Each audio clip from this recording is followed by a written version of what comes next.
I remember I gave the special needs individual 6 months to find another place and stay in the house as we were designing anyways. Her sister was dealing with cancer. My dad had cancer at the time. We just connected on a high level. I asked the family, what's important to you? I know money. What's your price? Okay, I understood. Check. What else is important? What's your time frame? Oh, you have a special needs son that needs some time to find another place? Cool. So we went through all the different things, made sure that we checked off all the boxes. I said, Barbara, it's your lucky day. I'm gonna buy the house and you're gonna represent me. She says, what are you talking about? I said, it's not just about money. It's making sure that everybody wins at that table. Wins. You get a double commission, I get the house, and the sellers are happy. I said, let's hug this out, shake hands, and we're gonna get this deal done. And I have one other thing. When I finish this house, I'm gonna fly you guys back out here to see this. When I hugged the lady, and Barbara says, my 50-year career of real estate, I've never seen anything like it. I said, and you really just gotta think outside the box. So many people are just hyper-focused on price, price, price. It's about relationship, relationship, relationship. Yeah. Once again, I apologize. I'm not going to be in this episode. I'm away working on our top secret project that we've been working on over the last year. We've invested almost $50 million into it. It is a full A to Z AI rebuild of Investor that is launching in the next few weeks. So as I prepare for that, enjoy these episodes. Let's dive in. Ladies and gentlemen, it's that time again. Yes, we are here with my boy, my man, Ramon Casas. Casas. Let's do it again. Ramon Casas. Say it again. Casas. Guys, welcome back to another amazing episode. I'm here with a very good friend of mine, Ramon Casas. Boom. Is that correct? He's got a very difficult name. Yeah. But what he does is difficult because no one emulates his work ethic, his drive, his execution. He's an incredible friend. He's done over $600 million in retail sales. One of the youngest guys ever to start a brokerage. From New Mexico, now in Arizona, I believe in 3 states with his brokerages. Probably one day he's exiting this thing public. He's got an amazing story of hard work, drive, and execution. He's here with us today to give value. And Crush, welcome to the show. Thank you, sir. Good to see you. Where are you coming from, the gym? Closer to $1 billion, though. But just that, I haven't updated it in a while. ChatGPT is off, so don't always rely on it. Closer to $1 billion. So I'm gonna do this. I'm gonna start it again. Ladies and gentlemen, today we're here with Ramon Casas, close to $1 billion in retail sales already, crushing the luxury game, a lot of $1 million off-market deals, seller finance specialist, educator, and great friend, and an amazing individual who inspires me daily. It's great to have you on the show. Thank you, sir. Appreciate it. Where are you coming from? Give us a little background of what transpired today, and then we'll roll into how'd you end up here on this couch with Onyx? Today, like literally today. You probably worked out for a couple hours. Yeah, went for a little run this morning, a little quick 6, and then 6 miles. Not 6 minutes. Yeah, on the canal. And then went to the gym after. We had our FaceTime call. Got some work done. Took a nap. Wow. Took a nap. Yep. And then now we're here. You look refreshed. One thing just for the viewers, you're always such a disciplined guy. Most people, they work out, they'd run 3 miles and say, I'm good. Why do you always seem to outperform and do more than everybody else? I always think, truthfully, when you're working out, I'm like, well, shit, I'm already here. I might as well try as best I can, right? That's one. But I think also, too, is that I've gone through ups and downs with exercise throughout my life. And it's kind of like at some level, you learn that anything above 1% compounds.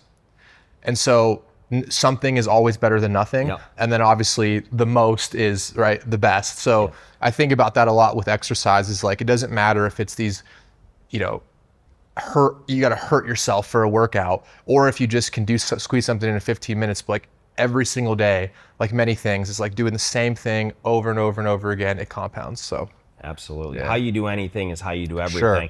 And that's definitely kind of a microcosm of how I see you operate outside of the real estate game, and of course in the real estate game. Extremely disciplined. Typically I can try and FaceTime you at 8:30 and you're already asleep, and you're up at 4, and you're just a very dedicated and disciplined guy. Amazing. So tell everybody, you started a brokerage at what, 17 or 18 years old? Give us a story and how you ended up in real estate. 23 is when I started the brokerage. Okay. And it was really because I didn't know better. Not that I wouldn't have done it, but I just truly didn't understand what it really meant. But before how I got into real estate, I was actually in college, and I knew I wanted to be in real estate. Like, I didn't really know what I wanted to do. It's real estate. And so I got an internship with a publicly traded real estate investment trust called Camden Property Trust. They own multifamily, develop, build, and manage all their properties across the United States. Amazing firm to get like an entry into corporate America, real estate. Like, I couldn't have asked for a better experience.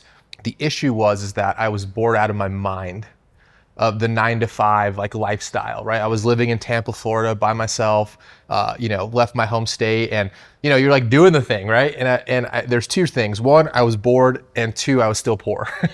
And both of those, I was like, I could have a lot of fun and be poor, but I can't do both. Yeah. So, I came back and I was like, man, I got my internship. They're going to offer you a job. And I just ended up saying, yeah, I don't think that's just for me. And so my dad is actually a custom home builder. And he said, well, maybe you should get a real estate license. And I'm like, dude, really? The people that we've talked shit about our entire lives, because my dad's a builder. So yeah. Real estate agents in my world were necessary evils, if you will, right? And so he said, well, I mean, I just paid this agent $25,000. And I'm like, oh. Right. Walk me through how that works. Yeah. He's like, well, they brought me a client, right, who wants to build a home. The build cost it's $1 million home in Albuquerque. It's a good sized home back in 2016. And he's like, so we paid him 2.5% of the total build cost for bringing the client to us. Yep. And I'm like, no shit. Interesting. So that's like what got my mind going. And he's like, now he did give really good advice. He said, look, there's a lot of agents out there, and your first day on the job, absolutely not. That's probably not what's going to happen. But good agents are worth their weight in gold when you're deciding what to do with your real estate. And he said, so yeah, if you're good at it, that's all day long. And I'm like, oh, interesting. So that's what kind of transpired into me going, all right, I need to get a real estate license. So I had no money. So my choices were rob a bank or start selling drugs. And so I was like, well, neither of those I think I'm going to do. So I got a job in explosive demolition. Oh. Yeah, it's a company called Western Explosive Systems. And so, yeah, like next thing you know, I'm out on mine quarries, I'm handling dynamite, I'm learning about ammonium nitrate, and we're blowing up the earth in different areas. And that's how I paid for my real estate license, because you got hazard pay, time and a half, all travel and expenses. So we're driving from state to state, and you're getting paid to sleep in the truck. Like I racked up a good amount of dough for at least $2-3 grand in a very short period of time. And that's what I used to get my real estate license. You jeopardize your life potentially blowing up to now get your real estate license. We're on like a, I at one point asked myself, what are you doing? We're on like a mine quarry, and it's in proximity to an oil field. Wow. So I'm talking about like 110-degree heat. Yeah. And you have to have a flame retardant suit on. Wow. And you have to have a gas meter, and you have to get trained at like, if that gas meter starts acting funny, you have to know what to do, because just the way the wind blows and the chemicals. And so, yeah, it was an experience, but I only had to do that once. So I did that. You kind of look like a firefighter, by the way. Do people think like, sometimes you rock the stash? You could be a firefighter. I've gotten cop before. Yeah, you could be a cop. I've gone cop, but yeah, so risked my life to get the real estate license. Yeah. Laid it all on the line for real estate. Put it all on the line. So devil's advocate, why wouldn't your dad, who sounds very successful, say, son, why don't I lend you the money to go to school? Or talking about your socialization, watching your dad develop properties, why didn't you start immediately getting into development and building? So he told me, and his experiences are his advice, right? His advice is based on his experiences. Yep. He said, look, man, like I'm still using my freaking hands to make money. Yeah. Like I'm still, like he had a very successful company, a framing company in California. And then when he moved back to Albuquerque, you're just talking about two different markets. There's not multifamily being built as far as you can see, like it was in Southern California at the time. So, he's building custom homes, but he's like, I think you need to use your head more. Like there's more money to be made long-term with information and technology. And I mean, you can come work with me, dude, but like, I'm just telling you, I think I know you, I think that's what you should do. You're a good talker, you're always a good social, all the things he's not, right? He is good at them, but not as good as I am. Yeah. So that's why he said, go into the sales world and see what you can do. Got it. Great advice. Yeah. He did lend me money though. Okay. Not up front. Yeah, of course, you got to prove yourself. Yeah, you got to prove yourself. I like that. Talk about, talk to me about getting the license and what transpires. Yeah, so I get my real estate license. I'm the worst agent on planet Earth. I don't sell anything for 11 months. I'm like, if I got a spam email about a fake buyer, that would have been pretty exciting. Wow. I had nothing going on. And so. Why? Why do you think you had nothing going on for 11 months?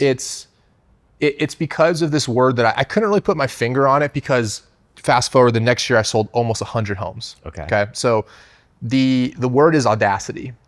And, you know, I use this analogy a lot when I teach and train our agents and people coming into the industry at every level, not just brand new. Yeah. I say, look, have you ever been in a class before, right? Some type of setting where there's like a professor, a teacher, someone of influence, and they ask the group who they're speaking to a question.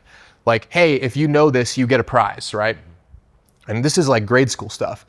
And they ask the question, and in your head, you're like, oh, I think I know the answer.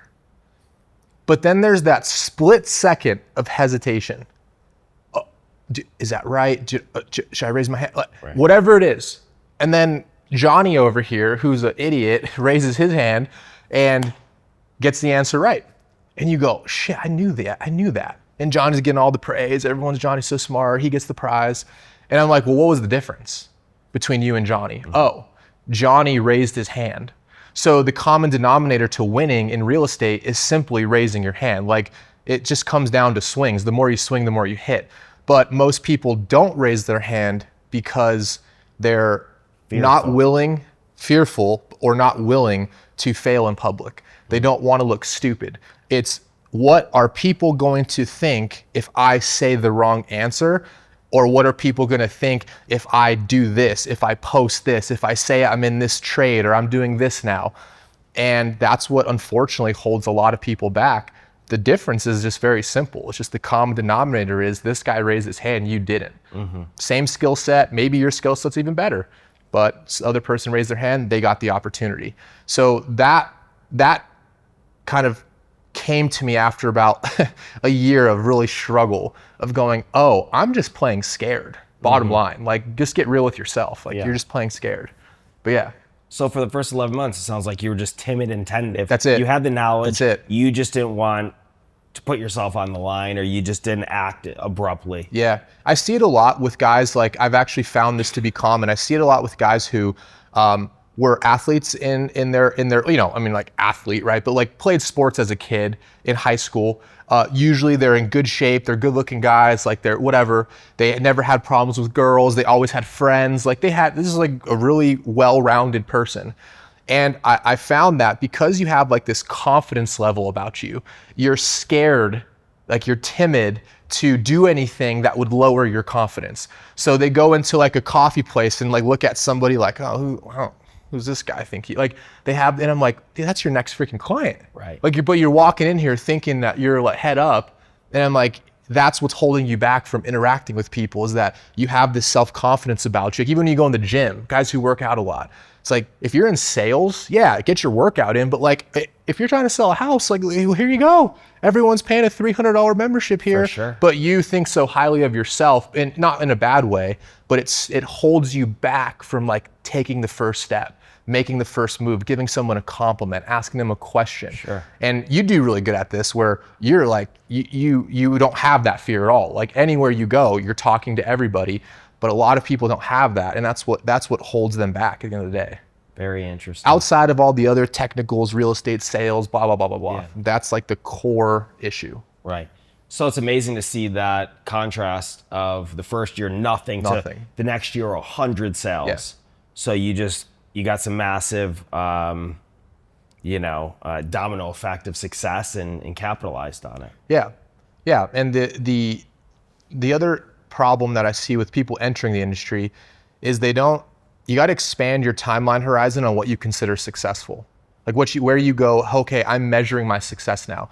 In real estate, now, there was stuff happening in 2016.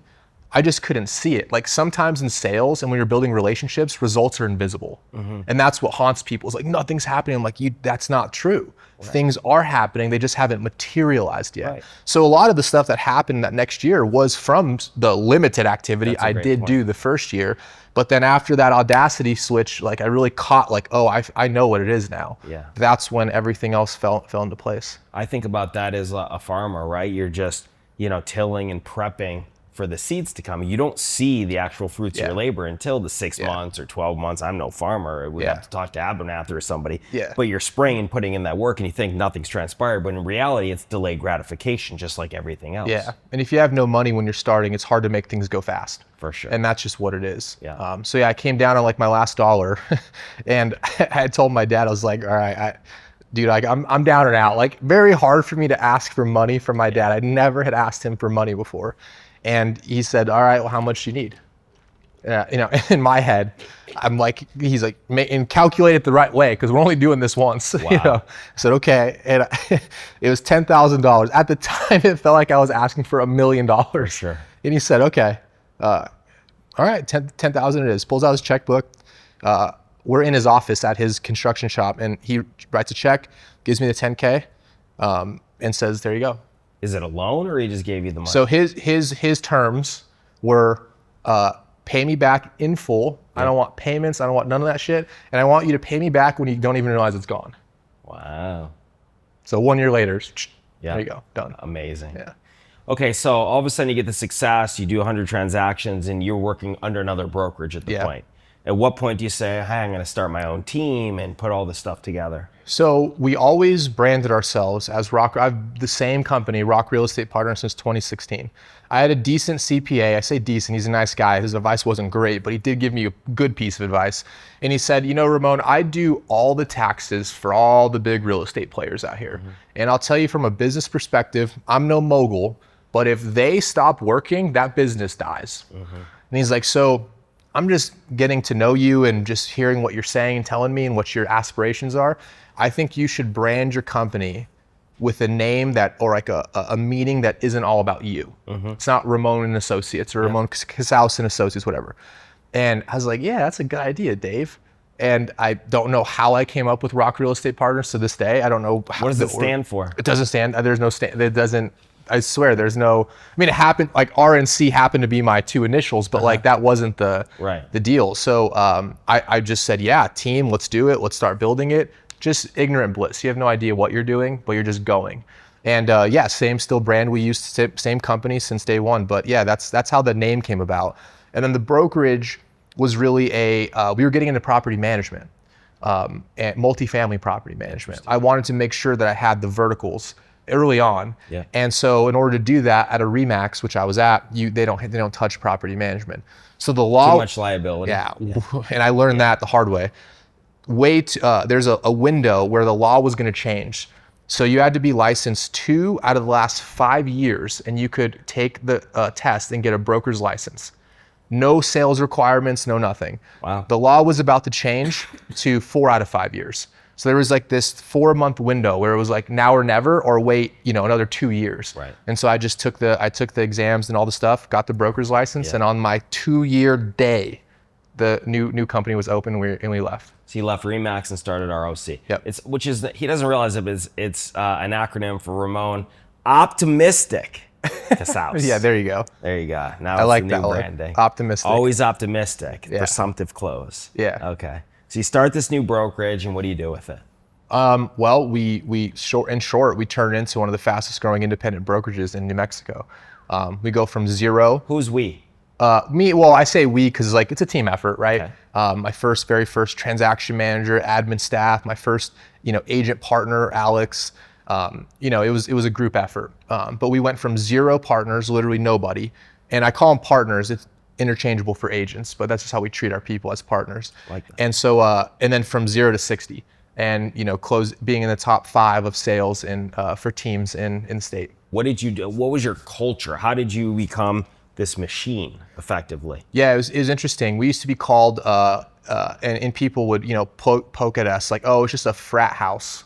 That's what they used to call it. Now, I'm not going to argue with that because it was behind the scenes. It was very, let's just say, it was a creative place to be, right? Like, okay. But it's because I found a lot of other younger guys, truly, and that were in shape, that liked the stuff I talked about. Yeah. They liked kind of the edginess and it being new, and ultimately just attracted to like the energy that we had, because when you're playing with nothing to lose, you're playing at a different level. Absolutely. And so that's where we were at the time. And so we almost like attracted people to us and deterred the wrong ones, but the ones that we attracted to came all the way in. Yeah. And that was really the and women too, right? But not just all guys, but yeah, that's how it. I mean, were you guys having kegs and ping pong tables in the office, or what was this like? We were really into firearms, put it that way. Really? Yeah. And we just, we're always there. I mean, I think it's, you go to name your favorite real estate office in town right now, and not today, Saturday, but a different day of the week, and it's a ghost town. Our office was filled every single day. Everyone wanted to be there. That's cool. And that's what kind of, drove a lot of people to the community, the culture, and it was, very organic. And how did you teach these people your knowledge from, your lack of success to massive success? You're a big educator in the space now. I think you mentor a bunch of people, including agents and investors, correct? Yeah. What do you, give some, here we're all about giving back and giving value to the listeners. Give her, 3 or 4 tactical measures or, things to implement as an agent to differentiate yourself or achieve success at any age. Ask yourself this and I learned this in real life here in Phoenix, because Albuquerque and Phoenix, Phoenix is 10 times larger. So big difference. But I ask myself is, how many homes do you need to sell? Just use an agent as an example. How many homes do you need to sell? Investor, how many homes do you need to buy to completely change the trajectory of your income? Where you're just oh my gosh, this is overwhelming financial success for me. Yeah. And you're gonna get all over the board. Yeah. And so when I ask agents this, they tell me, and I'm like, great, do you care if all of those homes are on one street?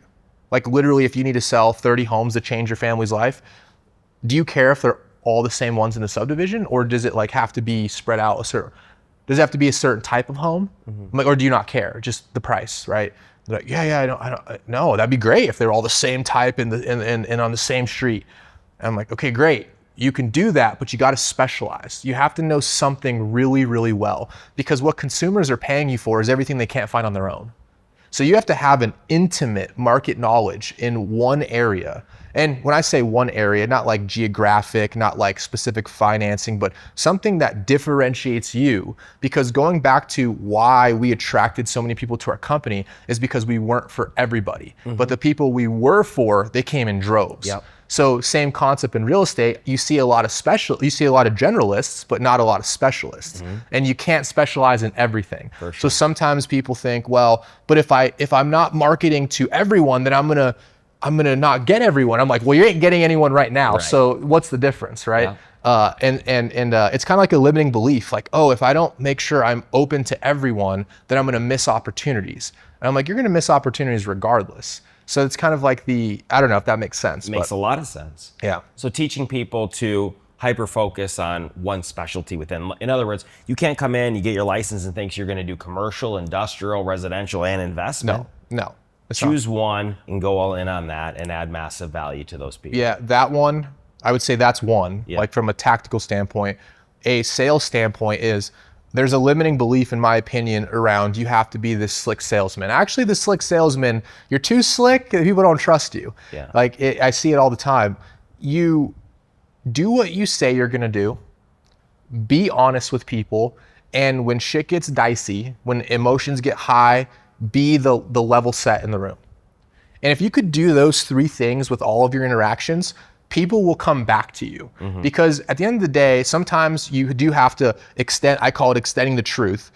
People will tell, hey, your home's worth this much. Yeah. It's really not. I just need you to sign the agreement. Sure. Look, you may or may not get that deal for that reason, but at the end of the day, you can always hang your hat on, I told the truth. Yeah. You got to be optimistic, but you can always hang your hat on, I told the truth. And I think that's what's missing a lot in our industry is, you rank real estate agents, why they're on the top 5 least trusted professions. It's because they freaking lie all the time. Yeah. They're not truthful. And it's not even about they're telling you hey, blatant lies. They're telling you they know something where they really don't. Yeah. And when you're a specialist in your area and you know what you're talking about, you don't have to lie. I'm just telling you the facts. Right. What would you say your differentiating factor? I know you focus on a lot of off-market opportunities. Why do you choose stuff that's really never been listed to bring to clients, or you're hunting these opportunities and not going on market? Well, why that strategy? I think a lot of people have, and I say a lot of people, sellers specifically, and I've seen this in other markets too, not just Arizona, but they have this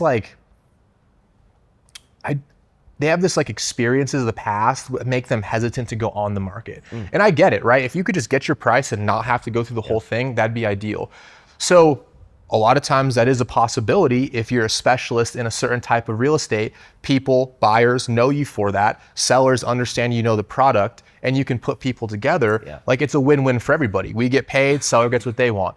doesn't happen every single time, but it is something that we see is that a lot of people want an easier way to transact real estate. And so I think it's a strong place to be positioned is knowing, but again, I go back to specialist. Like you can't go to a house in a city or in an area you don't know anything about and say, oh yeah, I can bring you a buyer for this, when you really can't. That doesn't work. For sure. But if you're talking about some of the real estate we talk about in Phoenix, Arcadia, Paradise Valley, Scottsdale, I'm like, yeah, I tell the seller, give me, I don't know, 10 minutes in my truck, make 3 calls, and if that's your price, I can promise you I can get it. Escrow, money will be in escrow tonight or tomorrow. Love that. But it's always doing it when you're telling the truth. Yep. And how have you procured those relationships where you know, all right, I'm going to be at this listing and you specialize in this area and you're going to make 3 calls? How do you find those people? To the people that are going to buy them? Yeah. How do you choose those 3 people? I go back to almost the same kind of, do they do what they say they're going to do? Yeah. Do they tell the truth? And are they a specialist in this type of real estate? So it's the same thing on the seller side, thing. and then vetting essentially those buyers to ensure that when you're giving that price, you have that confidence. Yep. And the seller is essentially paying you for your ability to vet. Right. That's what they're paying you for. And that's just general listing. They're paying for your ability to look at offers and determine which is the best one. It's not always the price that's the factor. It's one of the factors, but that's what you're getting paid for. The things they can't find on the internet by themselves. For sure. You've been doing a lot of, and I know it's about to blow up and it's super exciting, a lot of this maybe TV or internet-based marketing to procure off-market or listing opportunities. Talk about, what's going on with that and why that's going to blow up. Yeah, I mean, I think for us, I look at our business model, and I think any agent or even team can relate to this, is that you ask yourself, what's the true, like, how do I create enterprise value? And what I mean by that is, how do I remove myself and this keeps making money? And how do I build a competitive advantage? And we'll call it a moat, for example. A lot of the traditional marketing, so like sending mail, making phone calls, meeting your neighbors, holding open houses, those are things that are all effective. They're actually very effective, but it's hard to do at scale. And so when you think about how most businesses in real estate are run, it might be a little bit of marketing, but most of the time it's kind of like run and gun. If I can meet someone, put this together, there's not an actual strategy. And so what we've realized is that what we need as a business and what our agent partners who work in our business need are opportunities. We all thrive when we have more opportunities. So how do we get to the opportunities faster? You put dollars behind the marketing to bring in the opportunities. Agents, and I say this respectfully, may come and go, but as long as you have the opportunities, there'll always be a desire for the product you have. For sure. So that's how we look at that. So you're building these tremendous opportunities effectively for yourself and for your team. Yeah, I'll give you a quick example. The Scottsdale market, Scottsdale Road, lead comes in through our marketing channels, and it is a lot that most likely needs to be torn down or needs to be remodeled. It's a $1.65 million listing that we took. It took approximately 72 hours. Lead came in, we went and met with the people, did all the things we're talking about. They said, yep, we've met with a lot of people. I can tell you're the right team, you're the right guy. They go and list with us. We're about to go under contract later today. But and that's hard to find for marketing at that price point. Yes. But those are the type of opportunities I'm saying is that's what agents specifically want. Right. We've talked a lot about, and I love to share, vulnerably with our target market on here, investors, agents, across the board, sellers. You go into high-end listing and you have a very direct, unique approach. Can you talk about that on here and what's really differentiating you, and you have a really high close rate by getting these $1 million+ listings? Yeah, there's one thing, and I'll talk about another one, but there's one specific that in a listing appointment, what sometimes happens, say more times than not happens, is that there is an element of overpromise and underdeliver. And the promises are very heightened because you need this person to sign a listing agreement. And typically these are 6 months agreement, 6 months, 90 days, maybe even longer.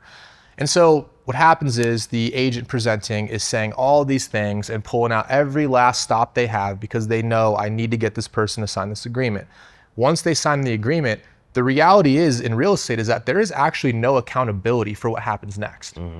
And so one thing that we pride ourselves on is our 30-day guarantee, which is if we don't deliver on everything we've promised and you are not 110% satisfied with our service, in the first 30 days, you can cancel the agreement at any time, no cancellation fee, and every piece of marketing that we created, which is premium stuff, thousands and thousands of dollars, we will give you completely for free, and we will walk away if we're not who we say we are. Right. And so that's one, giving sellers peace of mind, because these are people who have listed before. They know all the bullshit. Yep. They know who's real, who's not. You're putting your money where your mouth is. Putting the money where their mouth is. Yeah. I don't need you to trust me right now. Trust me as you watch what we do. Correct. And so that's one. Love it. That strategy that we employ. And I think the other is being creative.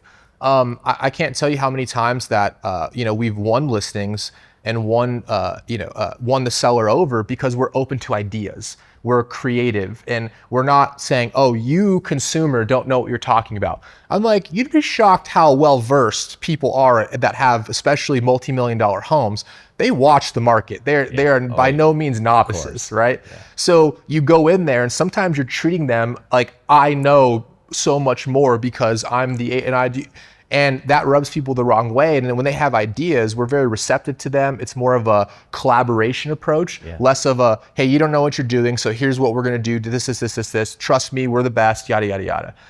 And we found that's worked really well, is be open to their ideas. Right, more consultative. Yeah, correct. And at the end of the day, I don't need any listing. I don't need anyone's business. And I think that that's important to get across the table, is like, look, we're gonna pour thousands of dollars and probably 100 hours of time into this. Mm-hmm. So we wanna do it in the right setting where we both benefit from it, and not being scared to walk away from a deal that doesn't make sense. I love that. Right. Yeah. So many people just wanna take every listing. I wanna take every deal. And you already know, and we've talked about, there's people that are just unrealistic, and you're not gonna just sign them up to sign them up, because you know that their expectation isn't in line with the reality. Unfortunately, that's exactly right. Unfortunately, there are teams, there are agents that is the strategy. Right. Take every listing, and if you're way off on price, take it anyway, we'll get them down after. And that's the strategy, just not our strategy. It's very similar in the distressed real estate space, where there's buyers out there that will overpay just to sign the seller up, and then they're known as wholesalers, and they just want to retrade because they realize they try and wholesale it and there's no money to be made because they overpaid, but they already got the person under contract, and they say, listen, we could still close in a week, but I'm gonna have to retrade and move this price down. That's just bad business. It's bad business. And you're dealing with people's lives. Like, there's countless times, I can tell you even to this day, where you're at a situation talking to somebody and you're just like, wow, this real estate transaction is so impactful in a positive or negative way to them. And you just have to remember that, the deal, the money, the commission, blah, blah, blah, the marketing, there's like a human behind all of this, and a 100%. Family. And it's just, I think that gets lost in translation when people get a little jaded to like, oh, we're just buying and selling real estate. I'm like, yeah, but there's people behind it that are very much affected by the choices you make. For sure. This is interesting because we're sitting here in my house, and I remember when the agent called me, she represented me on this deal for my personal home. I was coaching CrossFit at the time, running down the street. Her name's Barbara Reed, great agent, Realty One Group. I remember everything about it. She calls me up, she says, Zach, I'm gonna take a listing in Clearwater, and I need your help. I don't have the listing yet, but I need your help because I did a deal down the street. Can you help me price it? I said, Barbara, it's your lucky day. I'm gonna buy the house and you're gonna represent me. She says, what are you talking about? I said, I'm already familiar, I track the market. I wanna make you look good. I'm gonna come in here, we're gonna put this all together. It's not just about money. It's making sure that everybody wins at that table. Wins. You get a double commission, I get the house, and the sellers are happy. We collectively met up in here in the kitchen sitting over there. I asked the family, what's important to you? I know money, what's your price? Okay, I understood, check. What else is important? What's your time frame? Oh, you have a special needs son that needs some time to find another place? Cool. Definity of the deal was important. So we went through all the different things, made sure that we checked off all the boxes consultatively, making sure that they're taken care of, the agent's gonna get their commission. I said, well, I just have one more contingency, and the room goes silent. Here's the deal, I said, we just need a hug right now. I said, her sister was dealing with cancer. My dad had cancer at the time. We just connected on a high level.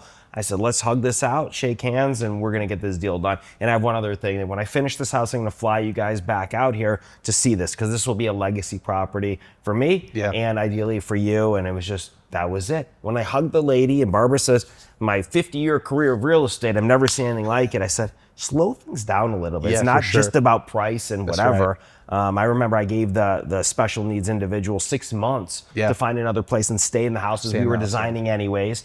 So, I mean, you really just got to think outside the box. So many people are just hyper-focused on price, price, price. It's about relationship, relationship, relationship. Yeah, 100%. That's a beautiful story. Yeah, I mean, it was just really, and even Barbara to this day, she'll randomly call me, Zach, do you remember the deal? What do you mean, do I remember the deal? I live in the deal. I remember the deal. Yeah. I've never seen anything like that. I can't believe you did it, you know? Yeah. So, and you got to strike fast, right? You got, you got to move. Time and execution over perfection. The market moves. That's right. Talk to me about, you do a lot of coaching and you do a lot of seller finance deals and you own a bunch of rentals. Talk to me about your investment career and how that's gone. Yeah, I mean, I learned seller financing because I had no money. So I was like, how do I buy real estate without qualifying for it? Yeah. And that's how I, ultimately was taught the benefits of seller financing and, how it just kind of opens up this box that wasn't really available, right? It's like this tight conventional or traditional financing box that not everyone can fit into. And I took that and ran with it. I did my first seller finance deal in 2018. Okay. Was a duplex that we ended up flipping. A great deal. Did a great job on it. And to this day, it saddens me a little bit. I know it's a strong word, but it does kind of like, I always think about that, how agents can work their entire lives and, not really accumulate much statistically, just is what it is. Right. But I'm like, what if you knew a strategy that could help you buy just one rental in your 20-year career per year, just one? What would that do for you at the end of that career? That really is your retirement plan. Right. And so I don't really charge for it anymore. I buy my own deals, I advise people, but I just enjoy helping people learn the same way somebody taught me for free. Got nothing out of it, just literally sat down with me for a couple hours and explained everything.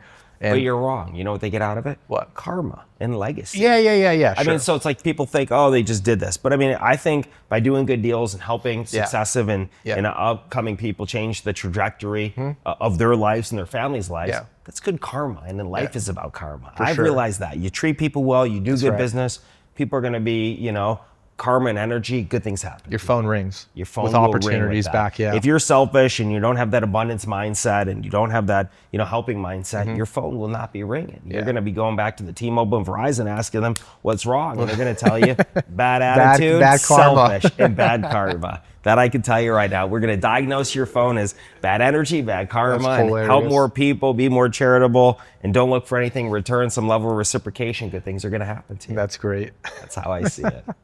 So what does your portfolio look like today? Yeah, it's just shy of of 30 properties. Wow. They're spanned between a couple here, a lot in Albuquerque, and a decent little portfolio in Toledo, Ohio. Interesting. Why Toledo, Ohio? I'm guessing because prices are really low and the yields are high. That's it. And at the time, I was in a crunch at the end of the year going, I did not buy enough real estate this year, and I need to buy, I don't have time to sift through and like go hunt. I mean, we're up against like October. Yeah. And I was thinking about, well, let me do some research on some Midwest stuff. I haven't really dabbled in that market. I knew somebody who was there, an agent I connected with. And I've been looking at the market for probably 6 months leading up to that. It was not a split decision. Sure. And Toledo is like the last, I mean, there's parts of Cleveland, but Toledo is one of the last like overall affordable markets in Ohio. And those properties have done very, very well, surprisingly. Wow. Yeah. What are the yields cash on cash out there that you're getting? I mean, we could buy straight up off market or on market and probably get a 10% cash on cash. That's amazing. You're not getting that in Arizona right now. On market, like new, no, that's crazy. Like ready to roll. Wow. Just buy it. But what you're probably not getting is appreciation. You're not getting. There's not a huge demand of people moving to Toledo. Yeah. We did get a good from, I think it's about 15-17% from essentially 2024 to today. Wow. Our fourplexes and a couple of other properties have done well. And it's even better because you're arbitraging probably through seller finance, or you just pay cash for those ones we actually just DSCR. Oh, wow. Yeah.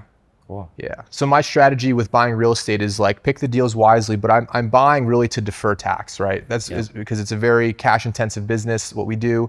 And so my acquisitions are based around getting that depreciation and then making strong buys that we have the best equity and cash flow we could possibly have on the deal.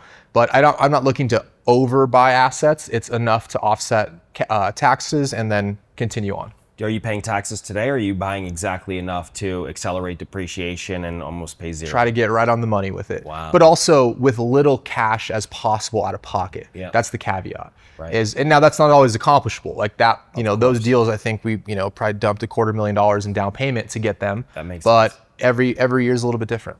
But even if you did that $250,000 down payment and you did an effective DSCR with the right equity, effectively you get all that money back. Yeah.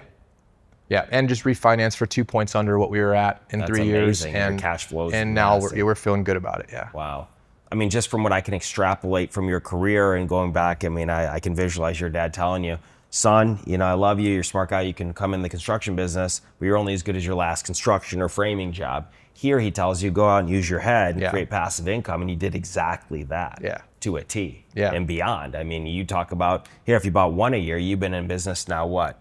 Probably about 10 years, 15 years? No, 10. 10 years. Like, yeah, so 9, you're 10. buying 3 a year, which is far greater even than you said 1 a year. Yeah. What's the ultimate goal? I don't really know with the portfolio. It's always like, it's fun to go back and forth. Thought, okay, if I sold this, what would I do?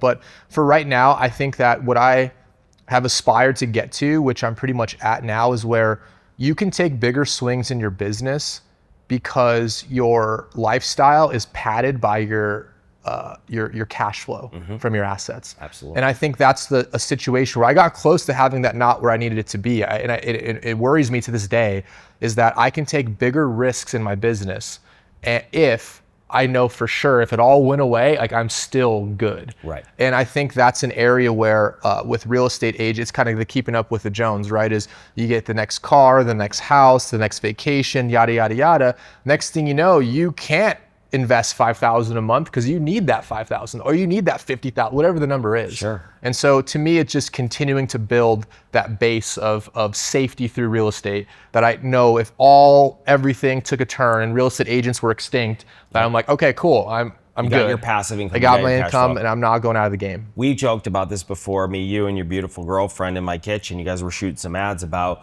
there's a lot of agents out there, and really what they are is, kind of, I don't want to say overnight successes, or they're just almost a facade. They're driving, the fancy suits and the fancy cars and all this stuff, and it's like, and you're coming to represent, but what high-end real estate do you own? What does your portfolio look like? And really, it's just, everything is leased. It could all go away tomorrow. They need to procure your listing just to manage their lifestyle. Do you see a lot of that? There's nothing like doing real estate transactions yourself that will ever teach you more about doing real estate transactions. Right. Yeah, bottom line. Like, and price point does matter at some level. Yep. But yeah, nothing like, we see it all the time. And I'm like, have you bought a house before? No. Right.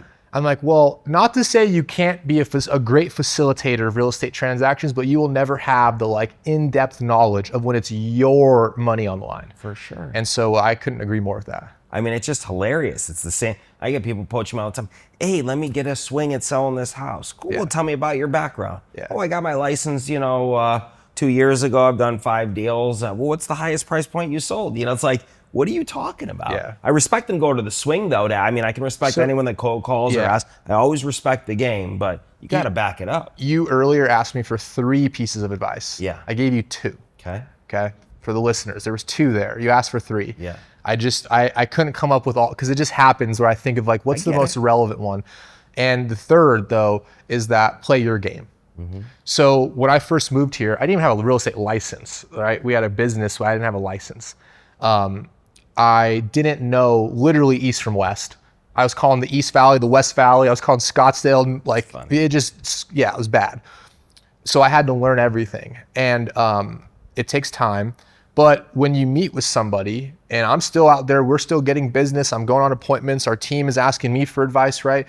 And this happens a lot when you're trying to build your business. If it's in a new state or you're new to the business, whatever, is you go into these appointments or you meet and talk with people. And what you try to do is play other people's game. So they say, well, Zack, so-and-so has sold 10 homes in this neighborhood, or they've sold 100 homes in the last year. Tell us a little bit about your stats. Right. And what you do is you go, well, I've sold, boom, done, you lost. It's a wrap. It's over. You lost. Nothing you say from that point is going to resonate, assuming your sales numbers are not a lot higher than what they just noted. So instead of playing their game, you have to play your game. And this is the game that I've had to learn to play, is like, well, yeah, that may be true. And no offense to them, they do a phenomenal job. Clearly they get the results. But you know what sometimes comes with big names and with, success and notoriety? Complacency, lackluster work ethic. They sold those homes, but I don't think those sales actually affect your home is your home. Yeah. Those other homes are great, potential track record, but none of those are a direct indicator of what's going to happen with this home. So here's what I can tell you. And you go into telling them, I may not have the most sales in the area, but I can absolutely guarantee you that nobody's going to work harder. Yeah. Nobody's going to go above and beyond more than I am. And I will beat them out at every single opportunity I get, and every angle, every corner. I'm happy to have that conversation right now. Again, choice is yours. The person who is hungriest doesn't have a plan B. The person who wants this more than anything is going to prove to you that they're the right choice. Right. Or the person that they sell your home or don't, doesn't really matter at the end of the day. Right. And when you come and now you're playing your game, and that changes the dynamic of the conversation. And if they don't bite on that, if that's not what they're looking for, that's okay. My only ask is that if things are not maybe going the way you want them to, my phone number isn't going to change. I'll be around. And you leave it right there. I love that. And I can't tell you how many times I've been the second agent that got, or our team was the second agent that got sold. Because it's how I train our team. Right. So yeah, you got to play your own game. Play to your strengths. Of Don't course. play against others that have track records far greater where than you know yours. you're already you're inferior. Correct. Yeah. You already. The other thing you could say too is, hey, they may have had sold 100, but did you realize that they took 300 listings? You're only seeing what they've sold, but what you're not showing is how many at-bats did they get to get that. Yeah. Versus, listen, maybe I've only done 30 hypothetically in here, but I've sold all 30 or 29. Yeah. What you care about is, performance. Yeah. So that's the third. Play your game. Don't play other people's game. Stay in your lane. Yeah. I love it.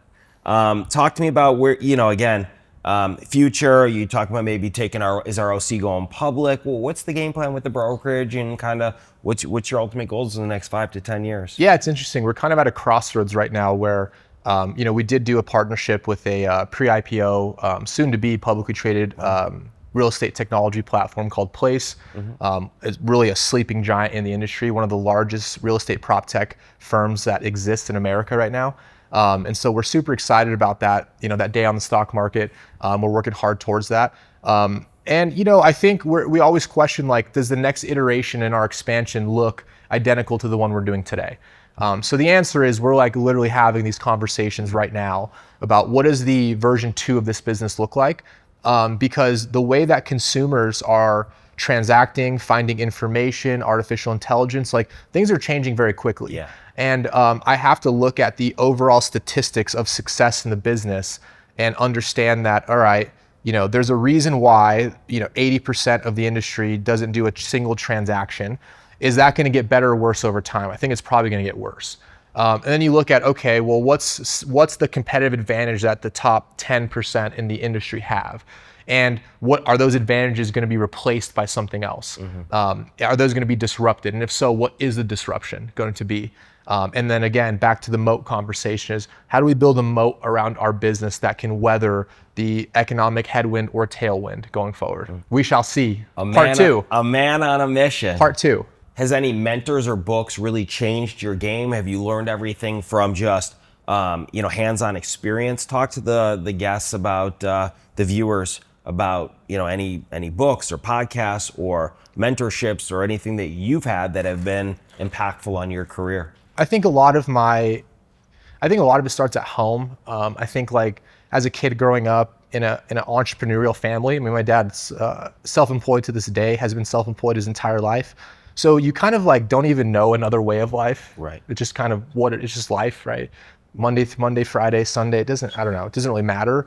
But I think a lot of the things that I think I found success doing are things that I was taught specifically by him, just the little things, the subtleties, because I think today human connection is becoming a competitive advantage. For sure. Looking people in the eye, yes. Is shaking a hand, introducing yourself.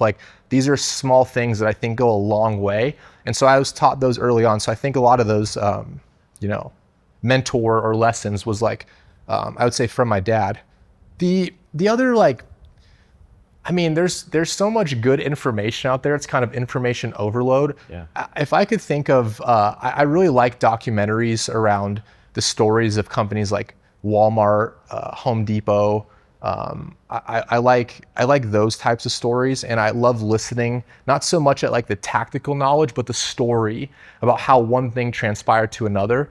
So like I listen to a lot of audiobooks is kind of my thing.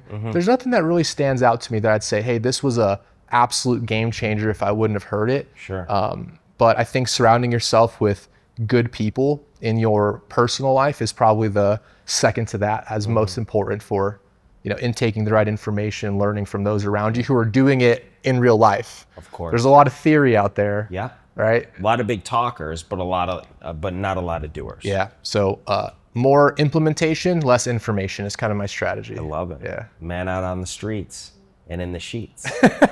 There he is, ladies and gentlemen. So it sounds like obviously your dad was what about your mom? Was she an entrepreneur or no? No, so my mom was a special education teacher, still is. And I think that's where I got a little bit of like the patience from, because my dad has zero patience for a very impatient person. She has to be very patient. She's very patient, yeah, and loves the educational process. Yeah. And I think I got a little bit of combination of that. That's a great hybrid socialization, if you ask. It's funny. Hopefully. My dad was an entrepreneur and an attorney, and my mom was an educator as well. Yeah. Pretty interesting combination. Yeah. Odd to know. What's what is your self-talk? I mean, you're a very motivated, dedicated individual. You're always on the run, whether you're working out, you're in the gym, you're on the bike. I mean, most people, they use that one bike at the gym. What's it called? It's nasty. It kills you. Oh, the salt bike? The salt bike. If anyone's been on there for 20 or 30 seconds, you're gasping for. I've seen you on there for an hour before, legitimately. Yeah. What is the self-talk in your head that you tell yourself, I'm not getting off, I'm doing this? What is that internal motivation or talks that you have with yourself to keep that drive alive? Yeah, I mean, I think it's, it changes day to day, but overarching theme would be, if you want results that other people don't have, you got to do shit that other people won't do. Yeah. So that's one. I would also say that I heard this quote maybe a year or two ago, and it really, I always think about it in decision making specifically, is being smart or being intelligent is knowing what you want and how to get it. Wisdom comes from knowing what you don't want. And so I think about that a lot. It's like, what to do, sure, but let's just talk about what I don't want. All right, I don't want to let my body go. I want to live a long life. I want to be healthy. Great. Yep. So what I don't want is the opposite. So I'm going to do everything to make sure that doesn't happen. And it kind of sounds like a silly, it's like reverse psychology. Yeah, but just at some level, you start to think, what do I don't want?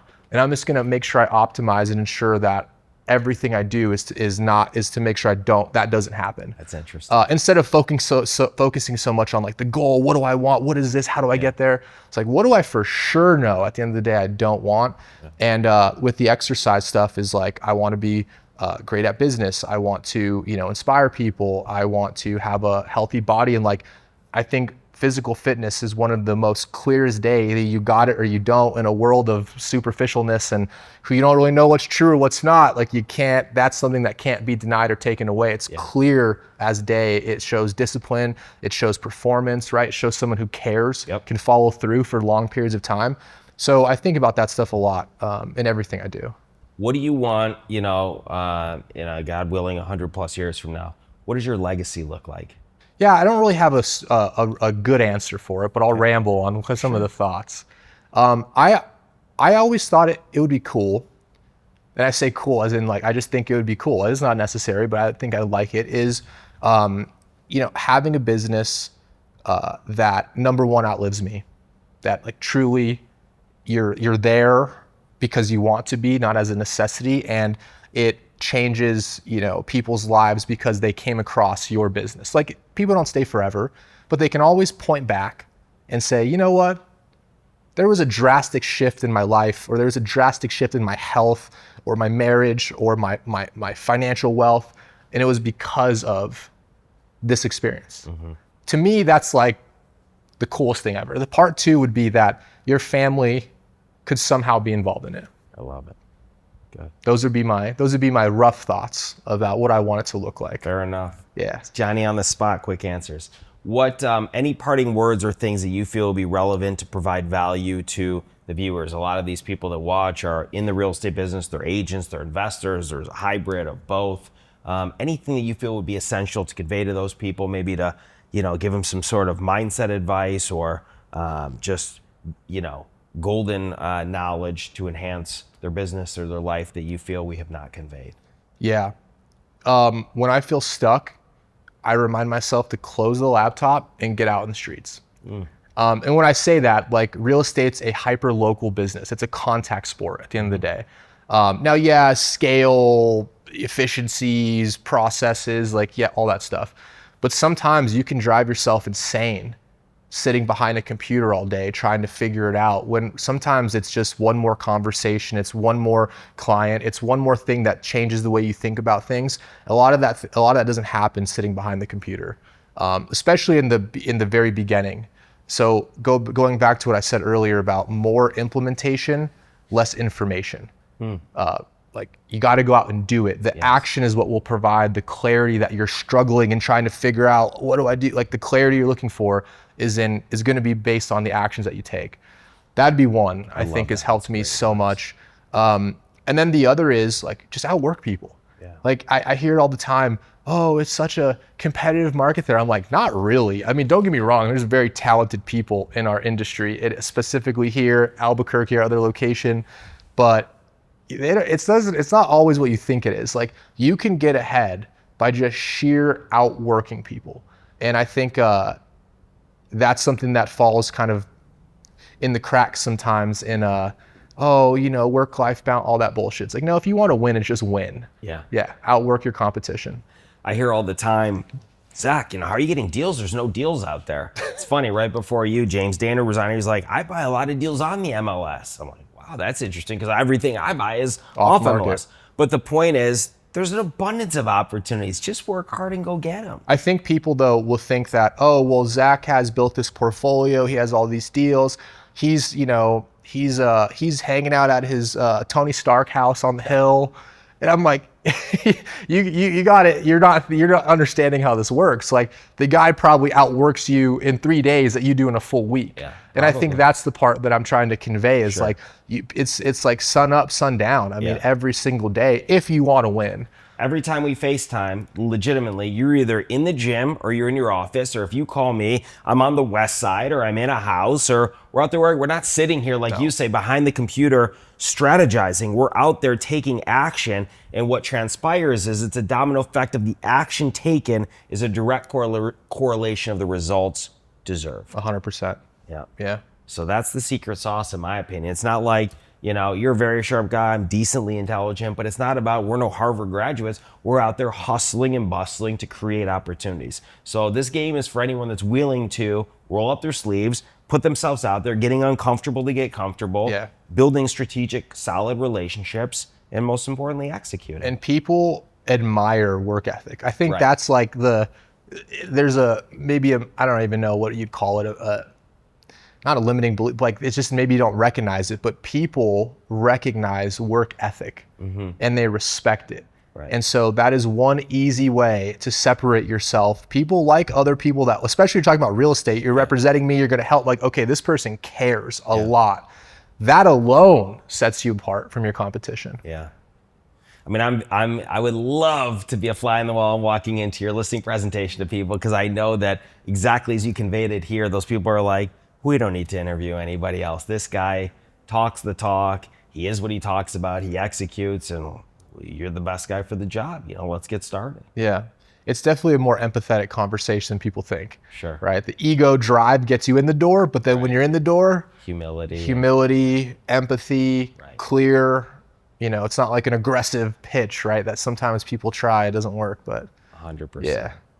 Brother, it's been, first of all, it's amazing to be your friend, an amazing guy who operates at the highest level, vulnerable, honest, transparent, go-giver. I appreciate and value all your amazing characteristics and friendship. It's been great seeing your success and thriving daily. You motivate me in the gym. We're doing some more High Rocks competitions. Let's do it. And a lot of good things coming your way, I'm sure. So how do people reach out to you if they have high-end listings, real estate deals, seller finance opportunities, or anything like that? How can they connect with you? Instagram's probably the easiest way. And what is that? It is my first dot last name, Ramon.Casas.